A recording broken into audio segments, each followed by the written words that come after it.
Hello and welcome back to Political Prude, the podcast. This is the final episode of our GE2025 special, and we're going to be ending on a high note. To help us make sense of the results of this election and look ahead to Singapore's political future, we're incredibly honoured and privileged to have with us back again Professor Tommy Koh, Special Advisor to the Institute of Policy Studies in the National University of Singapore. He's someone that I really respect, and I'm really glad that we're able to have him once again on this show. Let's get into it. The PAP has 65.57% of the vote count. That's almost a 4% jump from the previous election. So a stunning victory for the People's Action parties. I thank all voters from all ages, races and backgrounds who supported my team and I. The PAP wins 87 seats in Parliament, with the Workers' Party taking 10 seats in total. I want to discuss a Trump factor. What was it about the PAP leadership that made people say, okay, we'll go with them?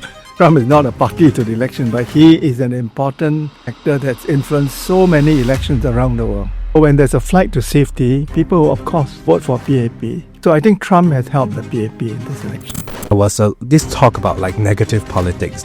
In general, this election seems a lot more clean. I agree. So no attempt at character assassination. All the parties have learned that it's counterproductive to do that. Don't see each other as enemies, but as colleagues for the great task of working for Singapore. PAP wins the two-thirds majority. There was a lot of conversation online that seemed to be supporting the opposition. Of course, you see the different rallies and you see a huge turnout. Yet, we saw the results, right, that actually swung towards the PAP. Yeah, I asked a few of my friends, why do you go to WP rally?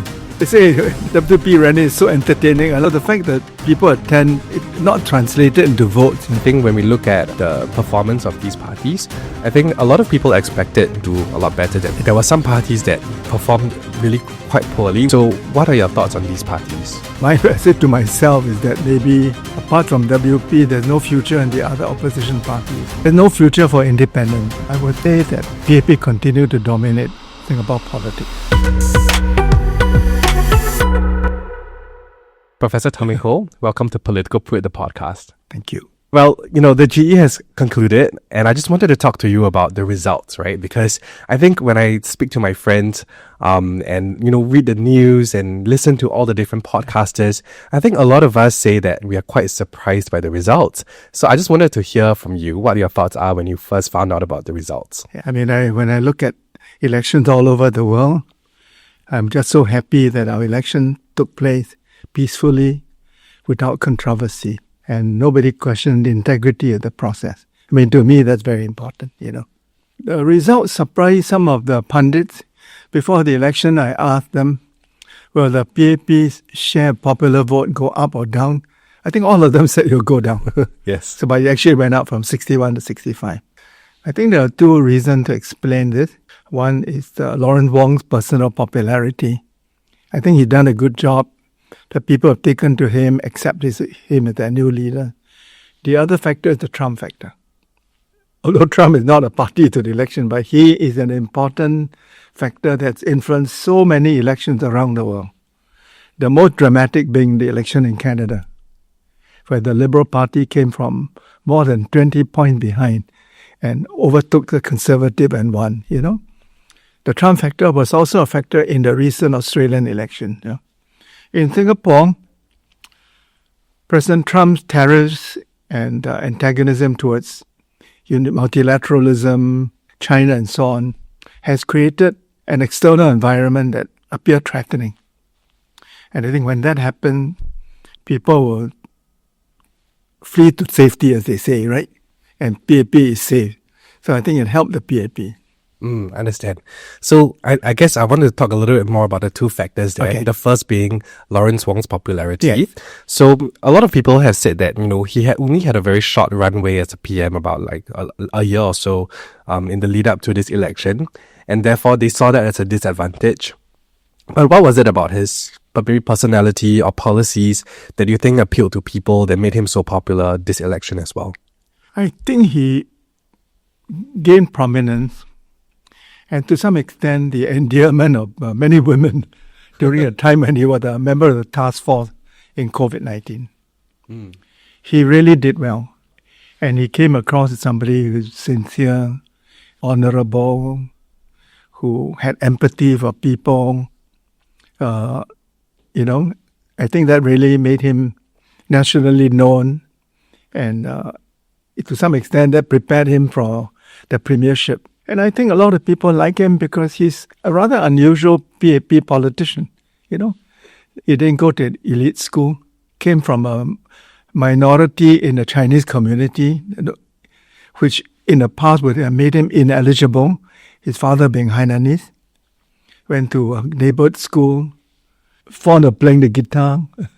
So he has another life, So I think there are many things about him that endear him to the people. Absolutely. And I think one thing that makes him quite popular among younger Singaporeans is also the fact that he's very open on social media. Yeah. And he's very willing to communicate with people, which is very refreshing for a lot of young Singaporeans as well. Because I think for a lot of us, sometimes we see that there might be a little bit of a divide between the leaders and the general person. But I think he's been trying to actively close that gap, which I think a lot of people appreciate also. Right. The second thing I want to discuss is the Trump factor, right? So I guess what I want to find out more is about why maybe the PAP is seen as the safe choice. What was it about the PAP leadership that made people say, okay, we will go with them? You can't quarrel the track record, right? Fair. For 60 years, PAP has been the government. It is the primary actor that brought Singapore from the third world to the first. It's kept the country safe through many crises. So when there's a flight to safety, people, of course, vote for PAP, So I think Trump has helped the PAP in this election. During the election, there was a lot of people who came forward with two viewpoints of what the PAP messaging was, which was, the world that we're in is very uncertain, right? And so one camp was calling it maybe fear-mongering. Yeah. The other camp was saying this is absolutely the necessary framing, right? What were your thoughts on that? I think the PAP is right to do that. I mean, it's a winning card to say that the world becoming more and more threatening. We are a safe harbor, come to us. I think it's a winning strategy. Of course, the opposition will object to this and say this is fear-mongering, right? But this is part of the game. In the middle of the campaign, there was this talk about negative politics that, PM Wong mentioned. Yeah. And personally also, I feel like in general, this election seems a lot more clean, there wasn't too much of scandals or personal attacks that I've seen maybe even in the last elections. What are your thoughts on this? Yeah, I agree.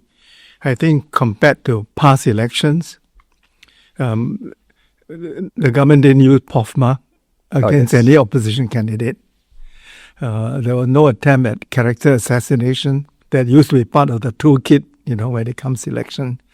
And relatively little negative narrative, I would say. I think the reason is that all the parties have learned that it's counterproductive to do that. The Singapore voters don't want that.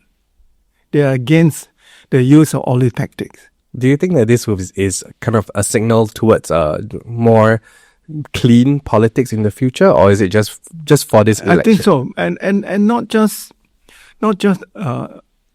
in the campaign, but I'm also heartened by the fact that when politicians meet each other during the campaign, they were very cordial and friendly, They were not hostile.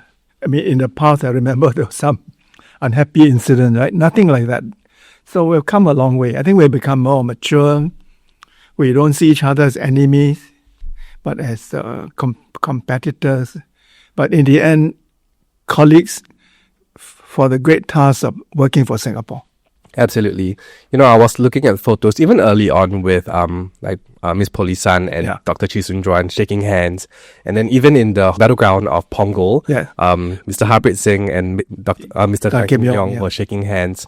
I feel like this is not very common in other countries, when it comes to political rivals. It used to be very common in America, but no more. It's a great shame what's happened in America. When I was in America I lived there for 20 years, One of the things I admire about America was that there was, at a high level, the leaders of the two parties were friends, They may disagree during the day, but they have dinner together. Their wives are friends. But now they see each other as enemies. And they don't talk to each other, they won't cooperate with each other. This is a very negative development that we must learn from. The trajectory in Singapore is very good. I think we are moving to a space where we don't see each other as enemies. We greet each other cordially. We agree to disagree, but to respect each other's position. That's good. Understand. Earlier on in the conversation, you mentioned about how this election was a good one for you because you feel like nobody really questioned the integrity. Yeah. I'm quite curious, like, were there questions of the integrity of the elections in the past? A long time ago, yeah. Right. Because from what I saw, actually on polling night, I actually spoke to some people and they were part of the counting agents. Yeah. And they all said, actually, it was a really clean, proper process. Yeah. And they said that was such a good experience for them because it was their first time. Yeah. So to me, I was like, I don't think I've ever doubted the system actually. Yeah. So one of the developments during this election was that there was I think Islamic teacher in Malaysia, based in Malaysia, who actually came forward to, talk about endorsing one of the political parties. And that led to some discussions about foreign interference. Yeah. But actually, the attempt by the two Malaysians to interfere in the election was a blessing in disguise. Okay. Because it enabled all our political parties, without exception, to take a united stand that we don't want foreigners to interfere in our election. And more than that race and religion should not be mixed up with politics. I thought this was very important. Okay. No, 2025 we remembered for these two things. All the political parties agree that we don't want foreign interference in our election. Secondly, that unlike some other country, we don't want race and religion to be mixed up with politics. When it comes to, for example, the US elections, Yeah. so many of us also comment about, that their elections. Is this something that we should stop doing then? Because we're talking about whether or not outsiders should comment on someone's elections. Commenting is okay, but for them to urge a particular ethnic group or religious group to vote in a certain way, that's interference. Understand. So there's a line between commenting and interfering.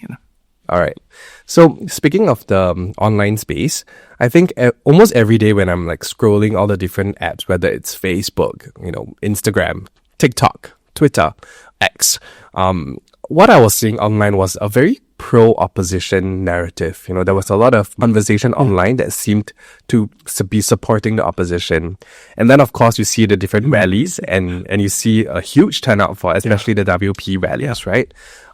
So it really seemed like this was an election that perhaps we would see, more seats go to the opposition. Yeah. And yet, we saw the results, right? That actually swung towards the PAP. Yeah. So there is an explanation for this. Sure. I asked a few of my friends who actually are politically neutral. They are not pro-PAP or pro-WP. So I asked them, why do you go to WP rallies? You know what was the answer? Entertaining, they say. Oh. They say WP rally is so entertaining. I like PAP rallies. So the fact that people attend, it not translated into votes, Right. Yeah. Yeah, I mean, this was the first year that I've ever been to rallies, and I went to two. I went to the WP Tampines rally, and I went to the PAP Punggol rally. Yeah. Both of them were quite electrifying, actually. Good. I think because towards the end of the campaign, the PAP side felt maybe a little bit vulnerable with Punggol, and so many PAP supporters turned up in droves, and I could feel the energy in the space. But definitely with the WP one, it was a lot of energy. it felt like a concert basically.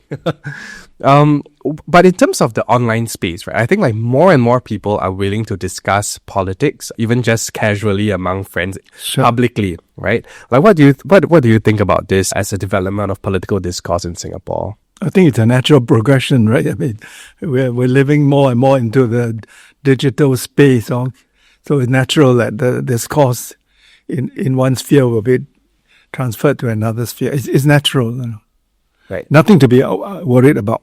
So this year, I think specifically when I look at the new candidates that have come forward, there were a lot of young, fresh-faced candidates. I'm just curious, what are your thoughts on the new faces that came out this year? I think the two major parties, but also some of the other parties, put forward many new, very bright and well-credentialed candidates. I was very impressed. I must say, very impressed. Awesome. When I look at this year's candidates as well, one thing that I really enjoyed when speaking to both sides actually was that a lot of the new faces all called for cleaner politics moving forward. And also, it's very clear that they all speak very passionately about Singapore. Yes. And they all want to do good for Singapore. And I think that spells well for our future as well. Yeah. Yes. And I want to single out a PAP candidate in Hougang, somebody called Marshall Lim, right? I mean, he lost by quite a big margin to Dennis Tan, but he was so gentlemanly, made such a gracious speech after the election and congratulated Dennis. I thought this man is worthy of praise. Yes. Mr. Marshall was actually here for... Oh, you met him, huh? Yes. I think one of the key things I remembered about our conversation was that he was very adamant about not wanting knuckle duster politics. Yeah. And that's something I remember very clearly. And I think after the elections, he posted a photo with Mr. Dennis as well on Instagram. And I thought that was really nice of him. Yeah. All right. So speaking of the new faces this year, the PAP actually introduced a lot of female candidates this year. I think 13 out of the 32 new faces were women this year. And for the WP, they also introduced 4 women in their slate. And they were all very prominent figures this election. So what are your thoughts on the female candidates this time around? I was very impressed by all of them. Those representing PAP, WP, also PSP, There's one woman who spoke on their behalf. Yes. Stephanie, right? Yes, Stephanie. Yeah, I thought she did a good job, Yeah. Very impressive. Yeah. I think over the years, especially, in the last 5 years, I think there's been a call for more female representation in Parliament. And I think it's a great sign because I think over here as well, we spoke to, some of the new female candidates like Goh Han Yen, Miss Haslina Abdul Halim, and then of course Miss Stephanie Tan as well. Yeah. And I think the team behind this show, they were all very impressed by all 3 of them when we spoke to them. So we're quite excited that there will be more female representation in government as well. There was also a WP candidate who spoke in Mandarin, Eileen Chong? Yes. I thought she was impressive too. Yeah, she was at the Tampines rally as well. And I remember listening to her speak in Mandarin and I was like, wow, this lady is so eloquent and able to express herself so convincingly as well. Yeah. There was actually some conversation this year with regards to how, some of the female candidates are being treated, whether it's in person or online. I think some of them, were basically objectified in the comments and also, being catcalled in person as well. And there's this whole conversation about the treatment of women in politics. Yeah. What are your thoughts on this? It just reflects the reality that male chauvinism is alive and well in the world. And you can't ban it, Yeah. I think for me, hopefully, with more conversation about it, I think Aware made a post about it on Instagram and a lot of my friends and, a lot of people shared those posts and creating conversation about it. And hopefully more people can learn that, these are not behaviors that we want in Singapore. Hi, sorry to interrupt the conversation, but if you're finding this analysis insightful and you're watching us on YouTube, please take a moment to hit that like button and subscribe to the channel if you haven't already. For our listeners on Spotify and Apple Podcasts, a follow or a quick 5-star rating would be hugely appreciated. Let's jump back into the conversation now. So the next conversation topic I want to talk about was the Income-Allianz Deal. I think a lot of people were quite surprised that it actually came up as a hot topic because I think most people were thinking that maybe it would be maybe the Raisa Khan lying saga that would come up as a hot topic, during the election. But the Allianz deal was the one that a lot of attention was placed on. Like, what are your thoughts on how the deal was being used during the election? It was raised particularly in the case of Jalan Kayu, right? Mm. Because the PAP candidate, Chi Meng, was Secretary General of NTUC and was a member of the board of NTUC Enterprise. Mm. So he was in the decision-making loop and had responsibility, you see. This is the context in which it was brought up, For us, I think a lot of us were just interested to know, how people would respond to that. And it seems like it's actually a topic that touched the nerves of a lot of people. Yeah. Do you think Singaporeans care so much about this one particular topic? Yeah, speaking to a partisan, I think I was the first person to write publicly that income should not be sold to Allianz, because I felt, given the history, given its social mission, that it was wrong to sell it to a German insurance company that doesn't share the mission, So I objected to it on that ground, I didn't know anything about capital extraction at the time, which was another reason for opposing the sale. So I think people are proud of the cooperatives that we have, Yes. It's a very unique feature of our labour movement that the most successful supermarkets in Singapore are run by our trade union movement, Fair Price, It's a great achievement. We have income for taxis, we have income for insurance and so on, So I think that people believe that there's a space where the social mission should be the primary reason, not profit-making, and there's a space for purely profit-making enterprises, Absolutely. And I think many Singaporeans felt that somehow the leaders in NTUC Enterprise and Income had forgotten that this was an important mission and that they lost sight of this when they decided to sell it to Allianz. For the next part of our conversation, I'd like to discuss the results, of the election. And I think when we look at firstly the WP, I think most people said that, they've held their ground and actually even some say improved slightly because now I think they would now get all 12 seats of the opposition representation, right? So when we look at even the constituencies in which they lost, they actually lost with quite close margins as well, whether it's... you and Tampines. Yes, yeah. So what does this suggest about, the Singaporeans' voters' viewpoint with regards to the WP? I think in spite of the controversy over Raisa Khan and Pritam's role in it, the people in Singapore have accepted the Workers' Party as the main opposition party to PAP. And if the Workers' Party continue to put forward very credible candidates, I would imagine that in the years to come, it will increase its share of the seats in Parliament and popular vote. It's clear to me that we are gradually moving towards a two-party state. Wow. Yeah. So I guess on that note, I want to discuss about those parties who are not the WP, right? Because I think when we look at the performance of these parties, I think a lot of people expected, for example, Dr. Paul Tambaya to do a lot better than he did.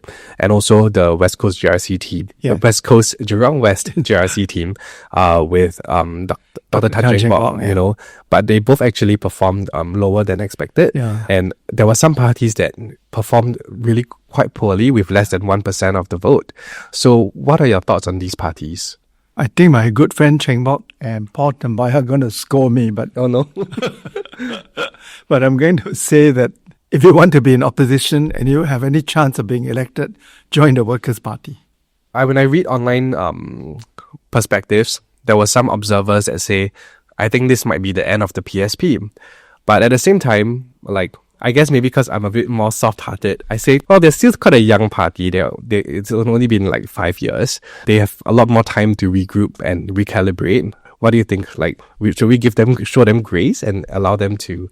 PSP is very dependent on their founder and their leader, Tan Cheng Bock now. And by the way, Cheng Bock is a good friend. Huh? Once he retires, I'm not sure whether the party will survive without him. It's he who holds the party together. He's the one who inspired the party. It is his value that infused the party, So I'm not sure whether PSC will have a bright future after Dr. Tan, Right. SDP has been around a long time, I thought both Paul Tambaya and Chiswa would do better this time, but they did not, So the my message to myself is that maybe apart from WP, there's no future in the other opposition parties. All right. So one of the more surprising things that came out of this election was the independents. Because I remember being at the start of the election season and, a lot of people were saying, oh, by the way, there will be independents, but nobody should care about them. They usually don't do well. But I think this time around, both independent candidates actually made quite a mark. Well, right? Jeremy Tan in Mountbatten did really quite decent with 36% of the vote as an independent. And then Darryl Low also did well in Radin Mas, well enough. He actually beat one of the candidates who was from a party. So I'm quite interested to listen to your thoughts on this. Do you think that this is reflective of a growing appetite from Singaporeans for, non-party affiliated voices? I wouldn't draw that conclusion. I think people just want a contest. Singaporeans don't like walkovers, you know? It's true. Yeah, they don't like walkovers. So when you have a credible young man opposing the incumbent, a certain percentage of a voter will vote for them. And they were two impressive young men. Somebody should nominate them to be NMPs, I think. Yes, I agree. So, But there's no future for independence. why so? You have to have a party. Okay. It's true in America. Look at all the third-party candidates, independent. There's no future for them. They're spoilers, you know. One of the things that a lot of people were saying that, you know, with both Jeremy and Daryl, they will inspire a lot more like independent candidates to just come forward in the next election. But what's the point? What's the point? If your objective is to get elected to parliament, you will not get elected as an independent candidate. You've got to join a party. So both Jeremy and Daryl were here as well. Oh, okay. I was asking them, you know, like why run as independents, right? And I think both of them they give different reasons. Daryl said, I just wanted to make sure that the PAP vote share is not so strong. You know, I just wanted to reduce it. He said he probably wouldn't have won, but he just wanted to pose a challenge to the PAP over there. For Jeremy, I think he just said he wanted to be just an alternative voice in parliament. I hear you on the fact that you need the party to make that happen. But we must thank them for coming forward to contest the election, because a contested election is better than a walkover. It's true. Yeah. There were so many people in was it Marine Parade? Yeah, in Marine Parade who were so disappointed that they weren't able to vote this year. And they, you know, a lot of them are my friends as well. Yeah. And they just felt a major, you know, FOMO and just weren't able to vote and were disappointed. So I hope the next election we won't have walkovers anymore. Yeah. So I want to maybe go towards the end of our conversation today by asking just some maybe big picture questions. Maybe for Singaporeans, what do you think was the biggest lesson that we can take away from GE 2025, whether it's for politicians or, you know, just a general Singaporean? I would say that the PAP continue to dominate Singapore politics, and the PAP has a very impressive ability to refresh itself, you know. At every general election, it puts forward a very impressive list of young candidates. And based on their track record, based on the quality of their candidates, I think PAP will continue to dominate politics. The second lesson I've learned from this election is that the electorate has decided that it wants an opposition. And the main vehicle of opposition is WP. So, and this is an exceptional year because of the Trump factor. Without the Trump factor, I would not have been surprised if WP had won one or two more constituencies, you know. And they were quite close in Jalan Kayu and Tampines, as you know. Yes. So I think that when I look to the future, I think the trajectory will be for PAP to continue to grow, and that will become gradually, over time, a two-party state. Understand. When the elections ended, I saw President Tharman post, you know, that, okay, now it's time for everybody to settle down and, you know, look forward to our future. Would you have any message for everyone post-elections? Because I do think that, you know, especially in the online space, there were a lot of people who had very differing opinions come forward. But I'm hoping also for us to, you know, be united in approaching our future. Yeah. I agree, President Tharman. I think that we live in perilous times, actually, you know, because the world we've known in the last 80 years is being unscrambled. Because the post-World War II geopolitical and geoeconomic order is now under threat by the country that was its principal architect. I mean, this is a great irony, you know. We don't have a new world order, and so the world's in a flux, you see. The other thing is that as an open economy, trade-dependent, we are threatened by the rise of protectionism and anti-globalization sentiment. So both on the political side, economic side, the external environment is less welcoming and more threatening. So at a time like this, there's need for unity at home. But it doesn't mean that everybody must agree with one view, right? We are united, but there's still space for us to debate on what should be our policy going forward. How do we shelter from the storm? How do we look for opportunities in the midst of adversity, Absolutely. All right, Professor Tommy Koh, thank you so much for spending time with us, and I'm so happy to have you back on the show. Thank you so much. And with that, we draw the curtains on our Political Prude GE2025 special series. It's been a fascinating election to cover, and we sincerely thank you, our listeners, for tuning in, for all your engagement, and for joining us as we try to make sense of it all. Now, we hope these episodes have offered valuable perspectives and also sparked further thought as well. This is not goodbye, however, because we're going to be regrouping and beginning planning the future episodes soon. We look forward to bringing you more insightful discussions in the future episodes of Political Prude, the podcast. Bye!